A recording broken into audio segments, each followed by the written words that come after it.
Gut హెల్త్కి మన obstructive sleep apnoea or snoring ప్రాబ్లమ్కి రిలేషన్ ఏంటి? గట్ హెల్త్ అంటే మనకు ఆ వాడుక భాషలో చెప్పాలంటే మీ పొట్ట యొక్క ఆరోగ్యం అని. సో పొట్ట ఆరోగ్యం ఏంటి, ఏం మాట్లాడుతున్నారు అనుకోవచ్చు. పొట్ట ఆరోగ్యం అంటే మన పొట్టలో గుడ్ బ్యాక్టీరియా, బ్యాడ్ బ్యాక్టీరియా 2 రకాలు ఉంటాయండి.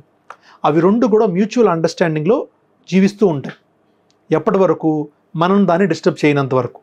ఎప్పుడైతే మీరు తినే ఫుడ్ వల్ల అవ్వచ్చు, మీ లైఫ్ స్టైల్ వల్ల అవ్వచ్చు, మీ హ్యాబిట్స్ వల్ల అవ్వచ్చు, ఆర్ మీకు జెనెటిక్ ప్రాబ్లం వల్ల అవ్వచ్చు, గుడ్ బ్యాక్టీరియాని చనిపోయి బ్యాడ్ బ్యాక్టీరియా పెరగడం మొదలవుతూ ఉంటుంది యాజ్ ద ఏజ్ ప్రోగ్రెసెస్. అంటే మీ వయసు చిన్న వయసు నుంచి పెద్ద వయసు వెళ్ళే వరకు. ఎప్పుడైతే ఈ బ్యాడ్ బ్యాక్టీరియా నెంబర్ బాడీలో పెరిగిందో అది లైపోపాలీసాకరైడ్ అనే ఒక ఎండోటాక్సిన్ రిలీజ్ చేస్తాయి బ్యాడ్ బ్యాక్టీరియా. ఆ బ్యాడ్ బ్యాక్టీరియా ఎఫెక్ట్ రిలీజ్ చేసిన టాక్సిన్ వల్ల బాడీలో మీకు మెనీ మెటబాలిక్ కాంపోనెంట్స్ అనే రెగ్యులేషన్ కోల్పోతాం. అంటే న్యూరో ట్రాన్స్మిటర్స్ రిలీజ్ అవుతాయి బ్రెయిన్లో నుంచి. సెరటోనిన్ అని, 5-HT ట్రిప్టోమిన్ అని, హిస్టమిన్ అని న్యూరో ట్రాన్స్మిటర్ రిలీజ్ అవుతుంది. ఆ న్యూరో ట్రాన్స్మిటర్స్ రెగ్యులేషన్ కూడా మిస్ అవుతుంది. ఆ రెగ్యులేషన్ను మిస్ చేయడానికి ప్రధాన కారణం ఈ బ్యాడ్ బ్యాక్టీరియా. సో అప్పుడు మీ గట్ హెల్త్ ఎప్పుడైతే చెడిపోతుందో, అంటే స్టమక్ హెల్త్ చెడిపోతుందో, అంటే బికాస్ ఆఫ్ వేరియస్ రీజన్స్ అయి ఉండొచ్చు, ఎప్పుడైతే సరిపోతుందో ఈ కంట్రోల్ మిస్ అవుతుంది.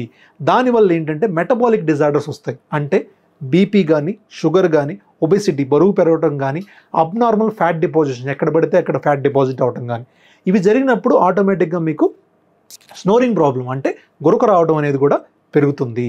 సో ఈ గురక రావటం leading to the obstructive sleep apnoea. అంటే ప్రతిరోజు వాళ్ళు స్నోరింగ్ చేస్తూ ఉంటారు. నైట్ స్లీప్ క్వాలిటీ బాగాలేకపోవడం వల్ల డే టైం నిద్రపోతూ ఉంటారు. సో ఇది మనకి రిలేషన్ బిట్వీన్ ద స్నోరింగ్ గురించి మన గట్ హెల్త్ అంటే పొట్ట యొక్క ఆరోగ్యానికి స్నోరింగ్కి మధ్య ఉన్న సంబంధం.